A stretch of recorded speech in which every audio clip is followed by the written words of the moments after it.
Hi, I'm Andy Clark and welcome back to Stuff and Nonsense. Now, the UK general election campaign is behind us, with the Conservatives failing to cling on to power, Labour finally seizing it, the Liberal Democrats getting more MPs, and Reform, well, the least said about them the better. During the campaign, I spent some time studying the political parties' websites because I wanted to study their designs and effectiveness and how their messages might have been better communicated. Then I reimagined how they might look. Now, there might have been differences between the political parties' policies, but the same couldn't have been said about their websites. They had nearly identical layouts, starting, of course, with that obligatory full-width banner image. These were the Conservatives, Labour, Liberal Democrats, Green Party, Reform, and even the Workers' Party. Can you see any resemblance?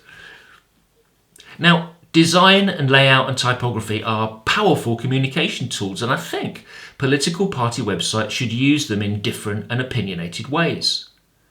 Like symmetry might suggest stability, while asymmetric layouts might appear more challenging to the status quo, opinionated, even a bit radical. Bold, large type projects confidence, and a steep typographic hierarchy looks unapologetic. Small type and a shallow hierarchy are less challenging. An ill-considered, jumbled typography just suggests that a party lacks attention to detail. Sadly, every leading party website was unimaginatively laid out, really poorly typeset, and just uninspiring. But does it matter? Well, too damn right it does, because the purpose of a political party website should be to inspire voters to connect with a message and encourage them to donate or join or ultimately vote. But not one of the main party's website designs did this. Unsurprisingly, those political party websites featured that ubiquitous full-width banner image that I just see everywhere. But what's the alternative? Well, let's start with the Conservatives' campaign launch homepage. It could have been instantly improved by moving the Tories' key message, that they have a plan, whereas Labour hadn't, from below the scroll back up into the banner space. Then there's Labour, reducing the width of Labour's banner image and bringing its 5 pledges, which are currently positioned much, much further down the page, up to the top, would have given them greater emphasis and explained Labour's tagline, which was change. The Liberal Democrats had prioritised attracting new members to their party.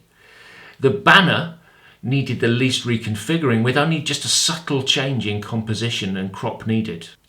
I'm just astonished at how poor the Conservative Party's website's typographic design was. This panel contained what they called a clear plan of bold actions, but, it was frankly anything but.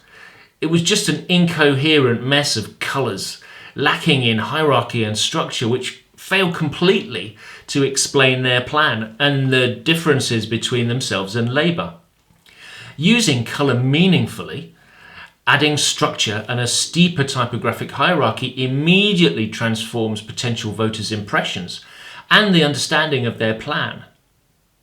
Likewise, the Conservatives' next content block was equally confusing and just unnecessarily repetitive. Why were the phrases "your priorities are our priorities" and "our 5 priorities" included twice? Here, the top 2 blocks and the blocks encouraging people to join or donate can be combined into a far simpler and more effective design. Labour's 5 pledges for "here's how Labour will get Britain's future back" were positioned near the bottom of the page rather than at the top, where someone might expect them. Swapping the seemingly randomly chosen colours for Labour's signature red, adding a confidently large headline and bolder type gives these pledges the boldness and the confidence that I suspect Labour wanted to present. The Conservatives chose Proxima Nova for their type, whereas Labour selected Poppins. It's a popular open source font from Google. Now, I like Poppins. I've used it several times recently because it offers a range of weights. And Labour could have benefited from using those weights and a much more confident approach to typography.